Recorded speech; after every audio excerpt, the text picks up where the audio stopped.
Moto Toyembi Mokola Lelo, Azali d'abord responsable de l'église de la puissance et aussi qu'on signalait que Azali est patron de DG, il y a chaîne de télévision RTP et Lelo Tozanaye, Tozana Makambo Belé à Solanaye, sauf Yaroyokaye parce que tu dis que ce qu'on lobby Lelo na Katambo Kanabiso et Bamne ko Belé, ba bien aimé Belé, bozana vraiment branché pour Naroyoka Ninya Robimisa, Naro Etali Makamio c'est ça voleka, na Katia église na Biso, na repé ça déjà. Bonsoir pasteur. Bonsoir.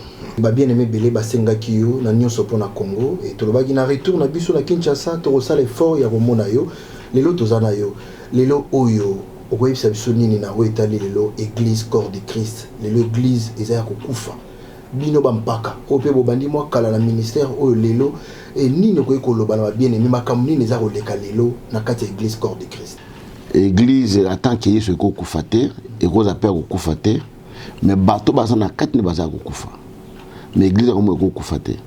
Donc l'église est malamu, batazali ko sambela makamazalo ken malamu. Toujours est-il que si ka batazali va problème zangaté.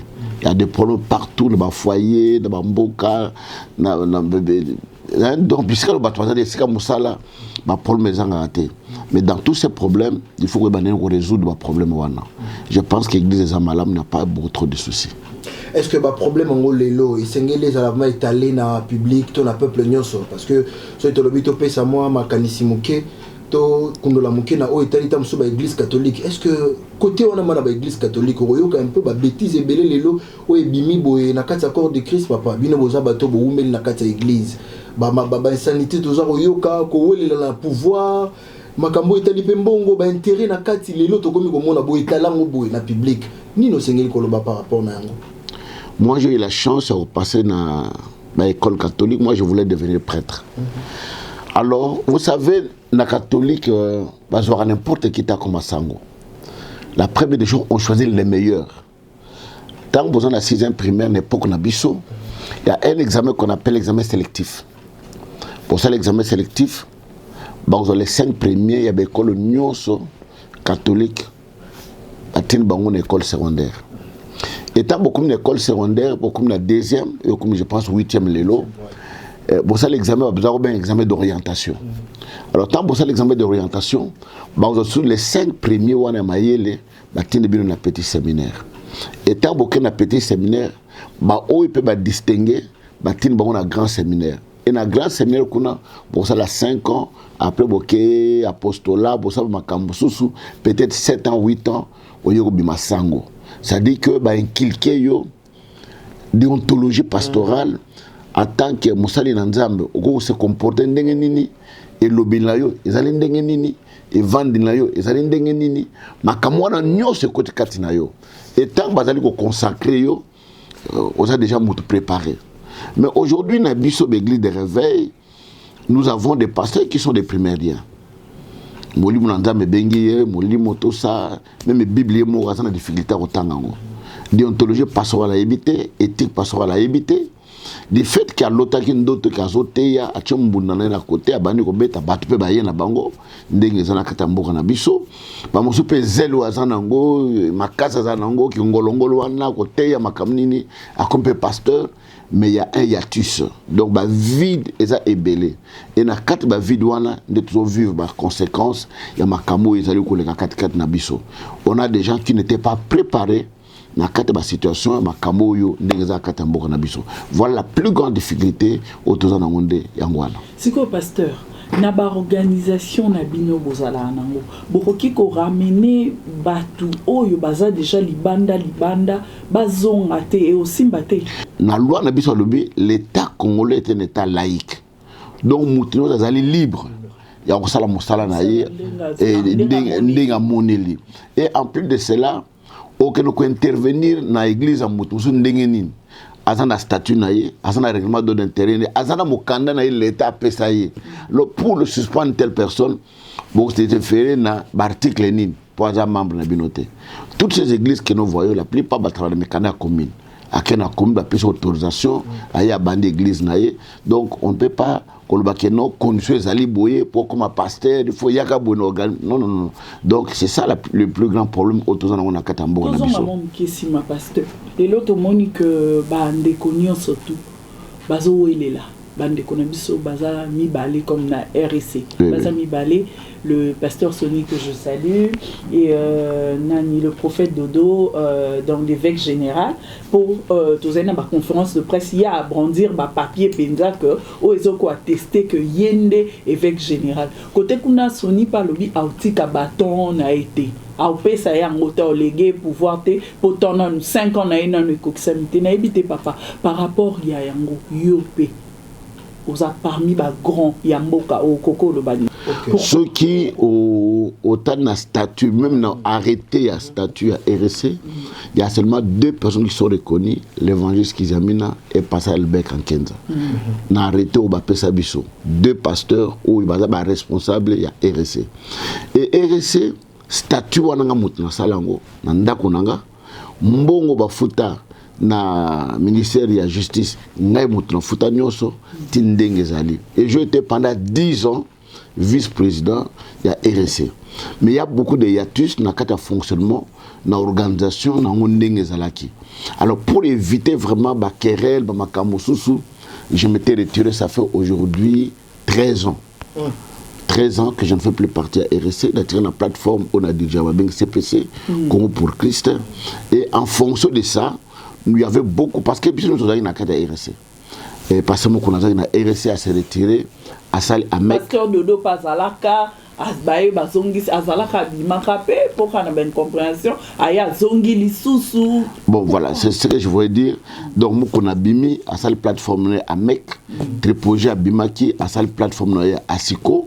Et bateau bimaki moko na moko à plateforme et chaque plateforme wana est une personnalité juridique. Alors tout le monde qui monte fonctionne de manière isolée zalité to sangana ki biso nyonso ba plateforme wana pour to sous personnalité juridique ya lisu à likolo et zo couvrir ba plateforme nyonso wana au ba bengi au conseil des églises et ministère des réveils au Congo. Donc je suis dans cette plateforme-là. Alors, la plateforme, non, c'est moi qui étais président, ça fait 1 mois.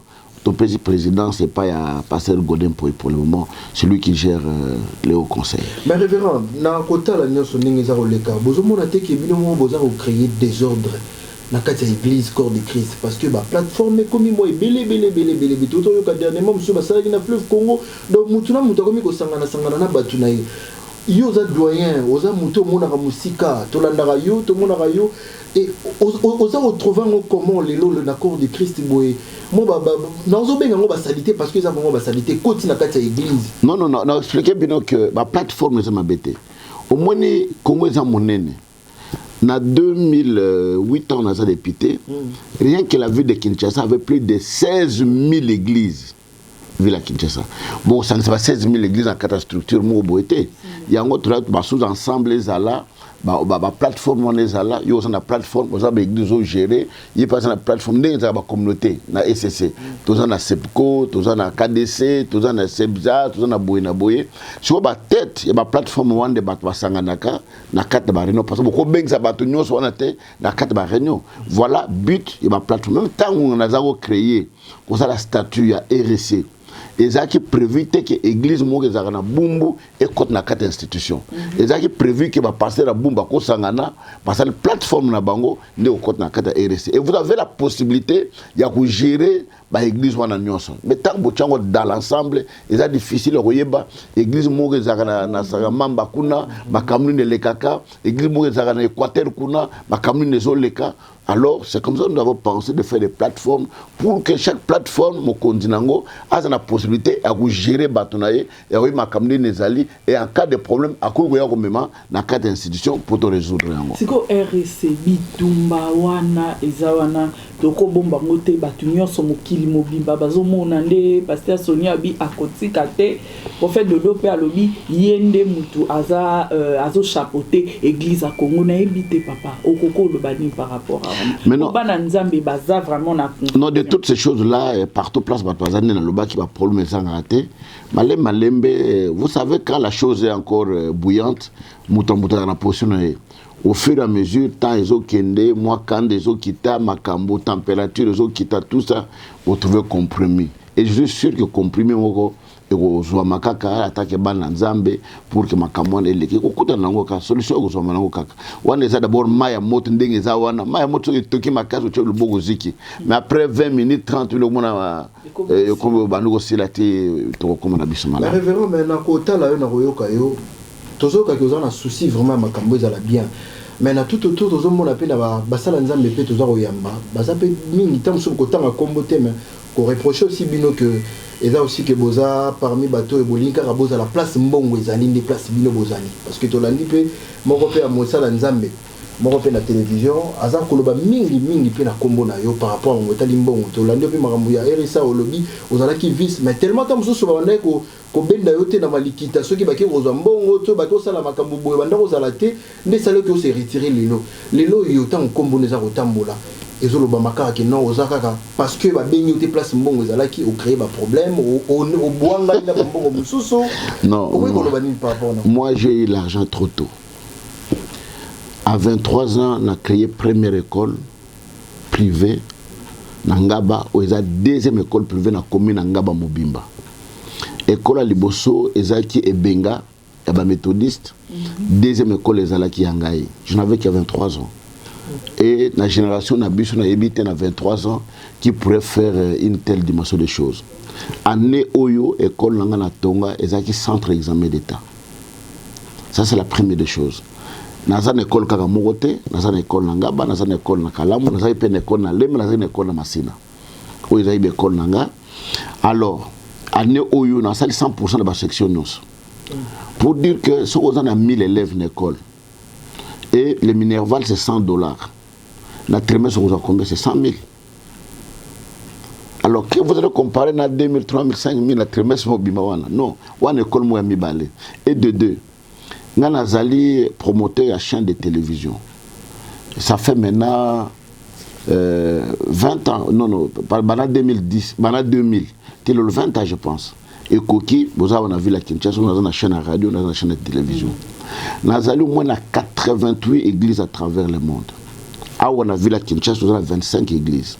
Dans le but église, au Peto Somba, Massina na Somba, Njil na Somba, Livulu na Somba, Makala na Somba, Selemba na Somba, Kinde na Somba, Ngiringiri na Somba, place RTP Zali na Somba, to sombi pe place to limito ba Rotonga, na Boma na Somba, na Mwanda na Somba, na Angola na Sombi. Ça dit que je suis un responsable qui a la tête sur les deux épaules.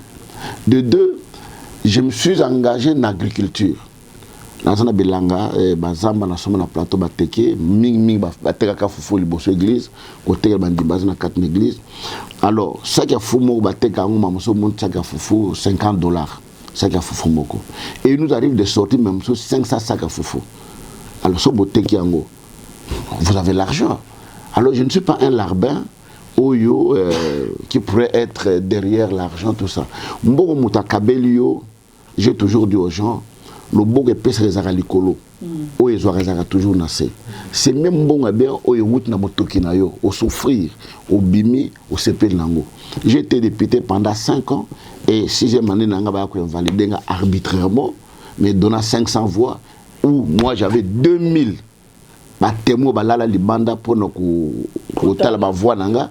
Alors babi na parlement qu'on a posé le loro teka moko ya mosala nzambe wana. Bon, non, je vais vous dire que dans le Parlement, j'ai interpellé le ministre des Sports.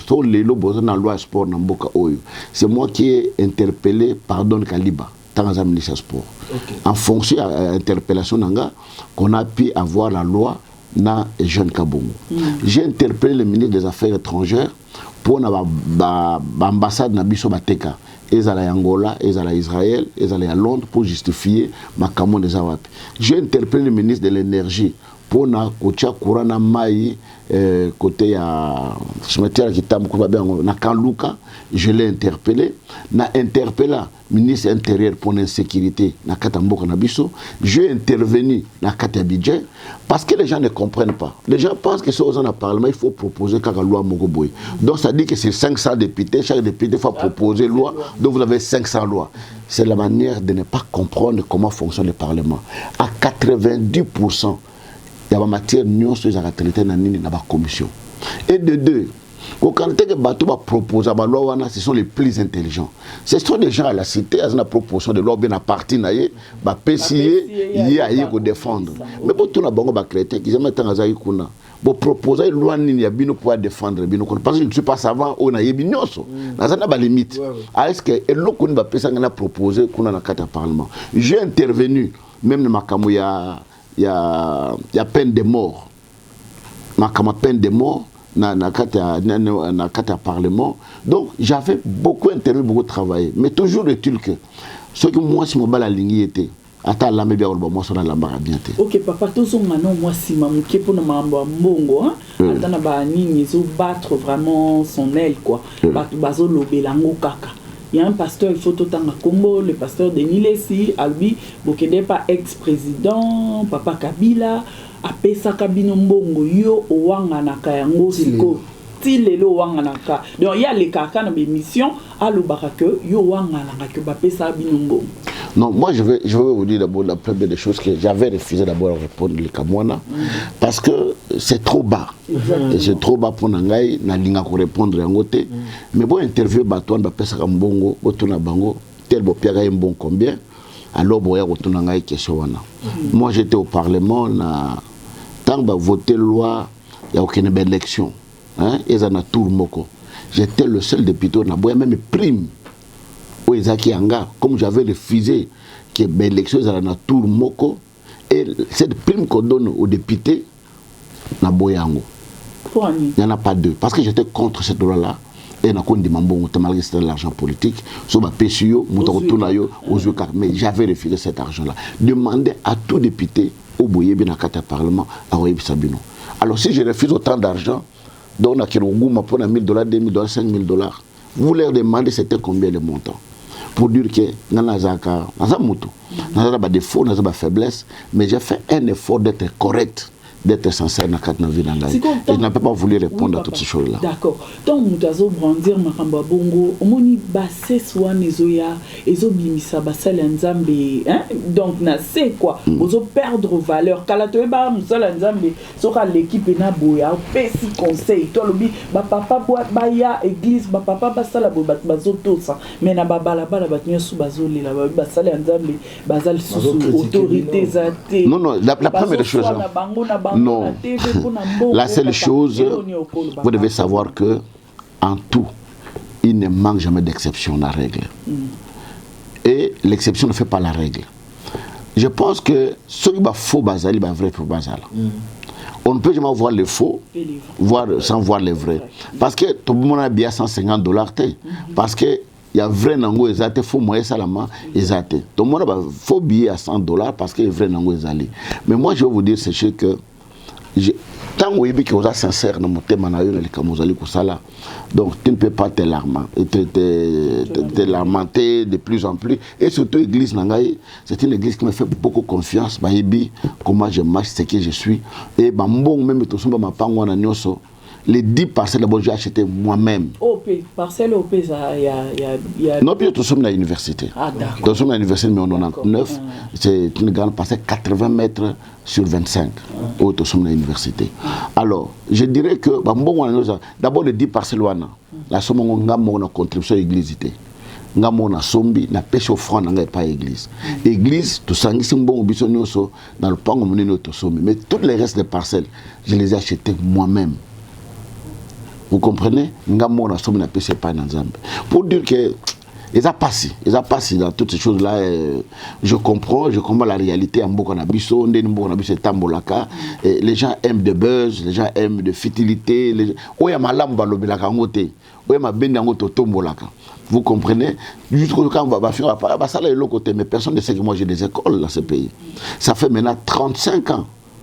Où je suis promoteur des écoles, 35 ou 37, par depuis 87, où là, à cette époque-là, la jeune et la génération d'Abisso, personne ne pensait que l'école peut avoir un important. Papa Babi, vous avez préparé pour moi, non, moi, si à Théâc. N'habitez le quoi au sombi pe le pan ou l'église à Mouneni. Est-ce que au sala pétende le quoi ba pasteur Moussouba sala ba mora longoli la puissance à chez ministère comme on a comme qui s'amina pour moi en attend ou ya au ba moi côté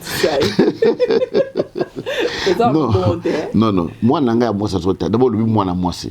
Bon c'est moi na balile lo mo bana lo to va dans Russie. Puis azote à kito comment. Oui, azote bien. Non, so ba bengi qui va na mobile na Russie. Eh au kondeka au kamo mobile na lo bino na lignité makamo no salango. Alors là makamo mobile na ye.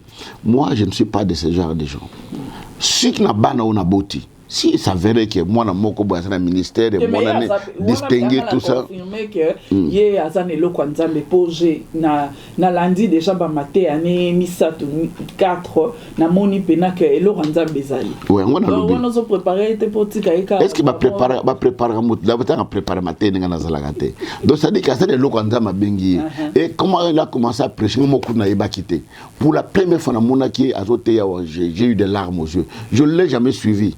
Qui n'a vendu bonalandi azotea à mon akal ba Facebook et tout ça ba teya ka ba bengisi na Suisse qui goteya ba bengisi na Allemagne qui goteya mais moi je l'avais jamais suivi. Ça dit que Dieu l'a préparé. S'il s'avérait qu'un jour Dieu l'appelle au ministère, il n'y a pas de problème. Mais à part bana on a bot na nzoto na sala bana pe na bot na molimo tu ba zo travailler na ngai so kat na bango mo nzama toucher pour na sala musala nzama. Et même je dis à ma famille, je fais la part des choses. Mais parce que nous sommes une église, et ça va pas une église, vous en avez droit à la quantité. Ce que j'achète pour vous, c'est pour la famille. Et on a lobby église et église. Et puis église a propriété privée dans été. Et ça parce que l'œuvre de quelqu'un, on la connaît, l'absence naïe. Est-ce que vous voulez que je mette mon fils ou ma fille hors détruire Moussala toute ma jeunesse? Je fais ce travail-là pour que Moussala wane beba et soit non, je peux faire que la volonté de Dieu. C'est quoi pasteur? Pasteur Oyo bazo sala bongo conseil ni okope ça.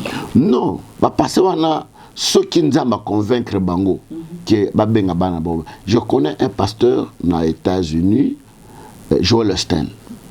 Joel, c'est lui qui a la plus grande église des États-Unis, à son même stade, à Dallas, où il y a place à Salaba culte. Son père, à l'objet, il y a une église, pas moi. Tout le monde s'était opposé. Mais à bon pour la moi, na salle musale le collègue au papa naie alinga ko ça. Est-ce que tu as critiqué mutande wana? Non. Ce qui nous a malobi que moi na yowana ben ya sala musala wana. Je trouve pas le mal qui est là. Point de bamabe.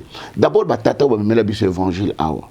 La plupart, Osborne, Jimmy Swagard, Benny, tout ça. Tu verras que ceux qui sont restés avec leur ministère, c'est leurs enfants qui travaillent là-dedans. Exactement. Voilà. Et Oral Robert, c'est le plus grand pasteur qui a la plus grande université chrétienne au monde entier. À ce moment, carnet de Yorobo, na Kenana Tolsa, na Mona, carnet de Yorobo, il y a Mutomoko. Mais son fils qui est resté avec le ministère. Osborne, Oyo, à côté pour la toute première fois, à père spirituel, à Aïdi Nabala. Exactement. À Koufilelo, moi, je suis là, dans le ministère de l'Église, pas mon langue, à Potambukoki, à travers le ministère, et tout le monde, c'est Rolo, à Autokofa dernièrement, moi, je suis dans le ministère. Donc, si Dieu appelle un de nos enfants pour le ministère, tout le monde m'a bémoroté. Mais ce qui nous a béni, mais ils ont forcé au Tchaïe des placements bézés en Goana. Référent, Bandeo Bazar, on a besoin de comprendre ma soeur, ni tout ça, au Lalo. Et aux amouteux au Sangisaka. Depuis que tu as Kala, au sein de la conférence de presse, au Bandekono Bayate, au se retrouver au Mokoto Yebi, tu as une histoire belle. Bandeko Bandero Zela, pour tout chalon Makambo, et qui n'est mal à mon Kinya Makasi. Denis les Azale Kinayo, Aza. Les Konayo, oh, yo pour Sungi Pebele, tu as dit que chaîne la télévision, et ils ont la casse à l'opang, on a eu des sur les longues. Mais les lots, oh yo. Tout le temps, à Saka Kochayo Moussapi. Qu'est-ce qui se passe? Bandeko Baye Banano, Makamango Ivan, tellement ba déranger, Bisso moi trop.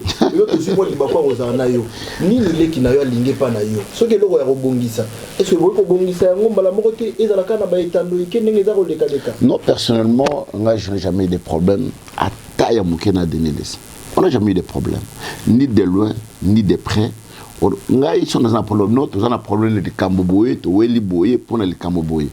n'ai jamais eu un problème, même Yamouké, même accrochage, même la parole de Nilis. totika kozwa yango te.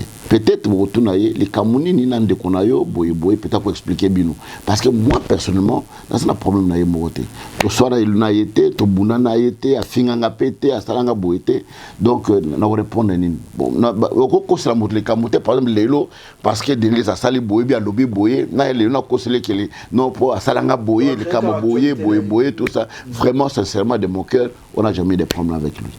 Révérend lelo oyo CPC Congo pour Christ.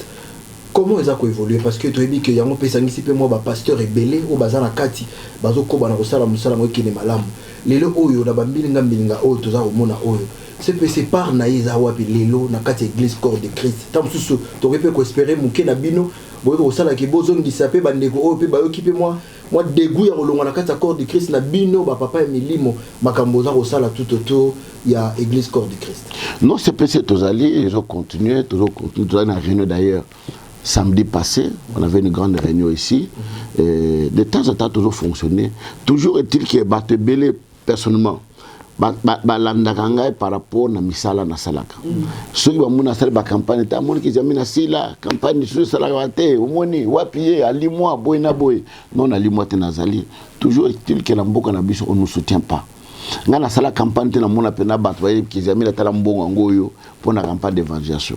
Et les mêmes gens qui disent baninga bazo tonga qui jamais nazo tonga te boina boy mais so bozu ba campagne na sali na martyr Tata Raphaël Congo Brazzaville na somba badaka ça fait 2015 bon il faut attendre na brandissa na balabala boina boy non non je vous dis que so boké na balabala université numéro 99 botala lopango ya munene ya kusakana te tosoma depuis 2015 so to sangisa mbongo pona kotonga mais au mota baninga baza kotonga ba église na bango moi je suis dans l'évangélisation coûte trop cher louer stade des martyrs louer ba instrument ba podium ba relais wana nyos na salle ba campagne au moins na 19 stades na monde 19 stades de football oyo muta soutenir yote yo moko bimisi mbo ken koteya martyr Tata Raphaël 2, Triomphal 2, 1-2, Stade à Chikapa, Stade à Mbujimai, Stade à Lubumbashi, Stade à Congo Brazzaville, Stade à Pointe-Noire, Stade à Cabinda, Stade à Angola, Stade à Gabon, Stade à Cameroun, Stade à Côte d'Ivoire. Tout ça tu le fais. Et ce que je mais moi, ce que j'avais préféré d'abord, évangile. Parce que, un bâtiment, est-ce que le bâtiment est au Kinalola? Est-ce que nous avons besoin de bâtiment? Nous avons besoin de Milimo Salanini et Bika. Mais comme les Congolais veulent ce qui frappe les yeux, pose la gare au sein de l'Okomoroboye, et même les membres de l'île n'ont pas passé photo de Tonganam. C'est comme ça qu'on a arrêté d'abord les campagnes d'évangélisation. Donc, on a phase, on s'est préparé pour le retour. Parce que même la parcelle que nous avons achetée, ça ne nous a pas coûté moins de $300,000. Le Pangouana. À l'automne, la situation de Mboka, on a des partenaires, des moins de bord, des 1000 francs, des tout ça. On a carnet na biso, la contribution. $10, mouki wana. Mais bon, souvent, dans le bateau, il va payer 100,000. Il va payer 200, il va payer 50,000. On a besoin d'entrer dans Mboko. Dans Mboko, on a zali na simate mutumo ya yebu ya kabelenga $10,000. Azate. Soka zali on a appelé ça examine. Je n'ai jamais eu ça. Na travail na ba moins de bord ya moké oyo nzambe appelé ça. Et puis na la concurrence na mutute, na ça appelle course na mutute. So inga na sali na félicité ah bana ba kotela na semananga. Patongi David atonga kinda kote.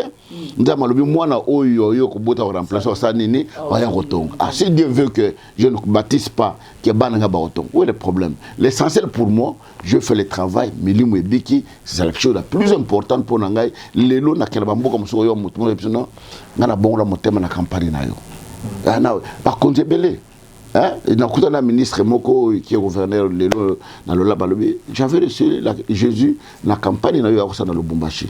J'avais reçu le Seigneur. Na mon ministre provincial le Lubumbashi parce que na campagne o yaki wana déplacer na yamba Yesu. Donc je suis très fier ya komona ke bato belé ba yamba ba Yesu na ba campagne nga ona sala. Mais le reste là ça ne me dit absolument rien. Solo muke to ebite soko confirmer je te dis que mokonza mboka et azako pona ba moko ba sala nzambe oyo ko matala wona ngomba est-ce que yango pe mo li solo ngo tena yuki yango nante na yite goyo ka liboso même ceux qui pour yango ni okoloba ni par rapport na ngo za malamu mais c'est très important to ngana bonde là toujours koloba que to na posa na ba institution na biso ba chrétien bazale belé. Pourquoi bakete bazale belé? En cas de crise autozana yango boyi.